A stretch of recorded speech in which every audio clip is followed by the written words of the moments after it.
भाइयों, कैसे हो सभी। आशा करता हूँ सभी अच्छे होंगे। तो मेरे भाइयों, आज मैं आपके लिए लेके आ चुका हूँ प्रश्नावली 5.1 class 10th math, question number 4 का 7th क्वेश्चन। तो मेरे भाइयों, क्वेश्चन नंबर 4 क्या है उसको पढ़ते हैं, फिर उसे हल करने का प्रयास करेंगे। तो मेरे भाइयों, क्या दिया है, निम्नलिखित में से कौन कौन एपी है, ये पूछ रहा है। ये सूची दी है, इसमें एपी कौन है। एपी का मतलब होता है अर्थमेटिक प्रोग्रेशन, ये इंग्लिश में कहते हैं अर्थमेटिक प्रोग्रेशन, हिंदी में समांतर श्रेणी। कह रहा है यदि एपी है या नहीं है पता लगाओ। अगर एपी समांतर श्रेणी है तो इसका सार्वधातुक ज्ञात करो और इसके तीनों और पद लिखो। सार्वधातुक क्या होता है मेरे भाई, जब हम एपी निकालते हैं तो सेकंड में से फर्स्ट वाला ऐसे दो पदों के बीच का अंतर निकालते हैं। तो जो पद दिए होते हैं उनमें ये पद दिए 4, तो इनमें दो पदों के बीच का अंतर निकालेंगे और जो अंतर आएगा, सेम अंतर आएगा तो एपी है। अगर सेम अंतर नहीं आया तो नहीं है। अगर सेम अंतर आया तो समांतर श्रेणी होगी। तो जो अंतर आएगा वो निश्चित संख्या आएगी, एक अंतर आएगा उसको कहते हैं सार्वधातुक, उसी को सार्वधातुक कहते हैं, जिसे डी से रिप्रेजेंट किया जाता है। तो आइए मेरे भाइयों, अब हम इसे सॉल्व करने का प्रयास करें। तो मेरे भाइयों, अब क्या करता हूँ मैं, मैं लिखूंगा हल। हल में मेरे भाइयों लिखूंगा दिया है, दी गई सूची। ये सूची दी है, कौन सी सूची दी है इसको लिख लेते हैं, दी गई सूची।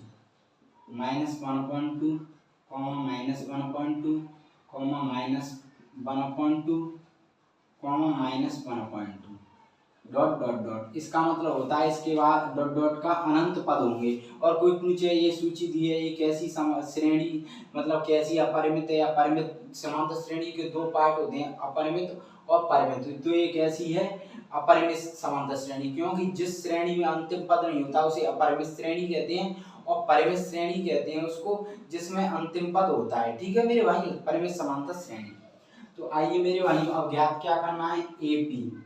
एपी ज्ञात करना है। क्या करना है करना है कि है या नहीं, एपी है या नहीं, ये ज्ञात करना है।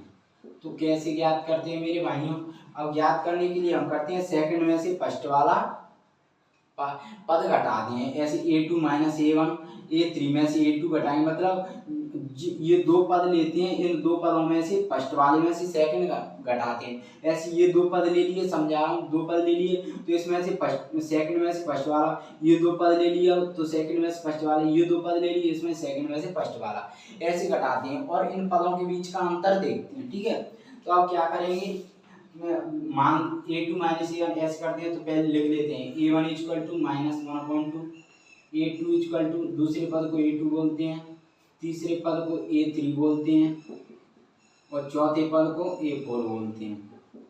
ठीक है, तो अब क्या करेंगे, पहले करेंगे a2 - a1। तो a2 क्या है, -1। ठीक है, अब घटाएंगे तो घटाने वाला चिन्ह -1.2। तो यहाँ से क्या होगा, -1.2, ये माइनस माइनस क्या हो जाएगा, +1.2। तो माइनस का 1.2 प्लस का 1.2 कटेगा तो ये क्या हो जाएगा, ये हो जाएगा 0। ये आ गया अपना 0। अब क्या है, a2 - a1। अब करेंगे a3 - a2। ठीक है, a3 - a2। तो a3 का मान क्या है मेरे भाइयों, -1.2। ये घटाएंगे तो घटाने वाला निशान क्या है, a2 क्या है, -1.2, तो -1.2। अब क्या करेंगे, माइनस का 1.2, माइनस माइनस प्लस 1.2। तो ये क्या आ गया, माइनस के 1.2 प्लस का जाए तो 0। अब कौन सा है, अब चौथा बचा है, तो a4 माइनस क्या करेंगे, a3। ठीक है, हमेशा दो पद मान के सेकंड में से फर्स्ट वाला घटाएंगे। तो a4 - a3 क्या आएगा मेरे भाइयों, -1.2 -1.2। ठीक है, तो ये यहाँ से करेंगे तो क्या आएगा, -1.2 माइनस माइनस प्लस 1.2, ये 0। तो मेरे भाइयों, अब ये मान देखेंगे, ये दो पदों के बीच का अंतर, दोनों दो पदों के 0 आया है, ये दो पदों के 0, ये दो पदों के 0, मतलब जो पद दिए पूरे उन दो पदों के बीच का अंतर देखा है तो सेम आया। मैंने कहा था सेम आएगा तो समांतर श्रेणी है। तो ये क्या है, हमारी समांतर श्रेणी है। तो लिखेंगे अतः दी गई सूची समांतर श्रेणी दी गई सूची समांतर श्रेणी है, ठीक है, समांतर श्रेणी है। अब कह रहा है समान क्वेश्चन क्या कह रहा है, क्वेश्चन देखते हैं। यदि ए कोई एपी है तो इसका सारवांतर, तो सारवांतर मैंने क्या कहा था, जो पदों के बीच का अंतर सेम आता है वही निश्चित संख्या जो सारवांतर है। तो क्या है, 0 आया है सेम, तो 0 हमारा सारवांतर हो गया। तो सारवांतर क्या हो गए, सारवांतर डी से रिप्रेजेंट करते हैं इसको 0।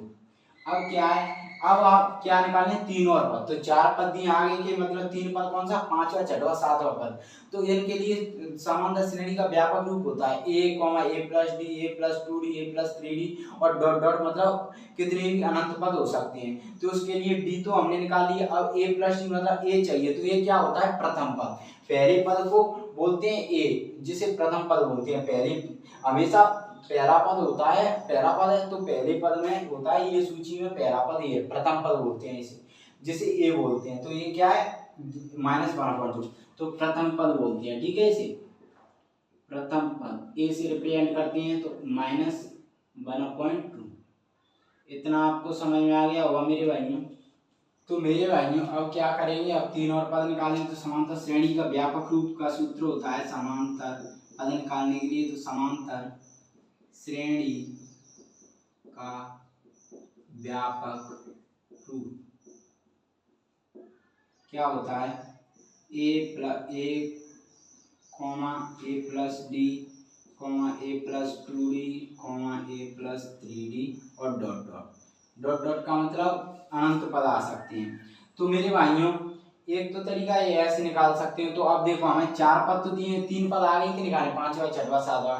तो ये 4 पद दिए, तो इनके लिए पहले सूत्र लगाएंगे हम, 4 तक ले गए। फिर आगे के लिए ऐसे कहा था और पूछ लिया, ये तो छोटा ही पूछ लिया 10वां पद। तो आप ऐसे लिखोगे थोड़ी, आपको क्या करना है, सिंपल तरीका, ऐसे 5वां पद पूछा है, सपोज हमें 3 पद निकालने ना, 5वां 6वां 7वां, तो 5वां पूछा तो कुछ भी नहीं करना है मेरे भाइयों।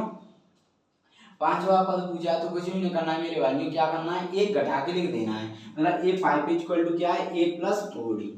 ऐसे ये d का मान, ये d का गुना एक गुना कम कर दो, d का एक गुना कम, मतलब a 5वां पद है तो 4 लिख दो, एक कम। अगर 6 है तो 5, ऐसे एक कम करते जाना, जिस पद को निकालोगे उस पद का एक कम कर दो, ठीक है। तो a5 equal to a plus 4d, तो क्या है, a का मान क्या है, -1/2 प्लस 4 इंटू डी का मान 0, तो ये हो गया -1/2, क्योंकि यहाँ से तो 0 ही मिलेगा, तो ये 1/2। अब a6, तो a6 का क्या है, एक कम करना है, a प्लस 5d, तो ये कितना हो गया, -1/2 प्लस 5 इंटू 0, तो ये 0, ये तो 0 हो जाएगा, तो ये आ जाएगा -1/2। अब ये से अब 2 पद हो गए, 3 पद निकालने, तो 7वां रह गया, 7वां निकालना। ये 5वां 6वां एक पद और है, 3 पद निकालने तो एक पद और है, तो a से है। तो इसमें क्या करना है मेरे भाइयों, एक कम कर दो, a प्लस 6d।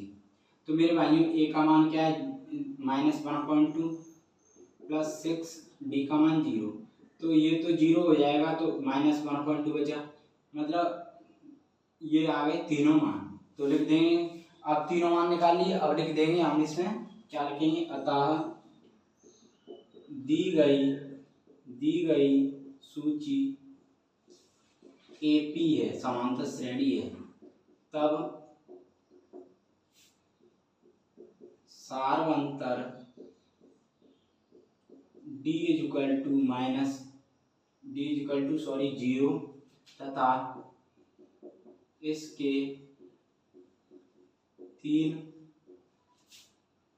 और पद, क्या है 3 और पद, -1/2, -1/2, क्योंकि वो तो वही होने हैं, क्योंकि 0 ही सारवांतर है, तो 0 0 जुड़ेगा सब में, -1/2।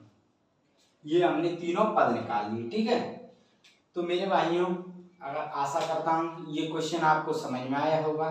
तो मेरे भाइयों अगर क्वेश्चन समझ में आया तो वीडियो को लाइक करना ना भूलें, कमेंट करें वीडियो पर कैसा लगा, और लाइक करें, कमेंट करें और शेयर करें वीडियो को, और चैनल को सब्सक्राइब करना ना भूलें। धन्यवाद, थैंक यू।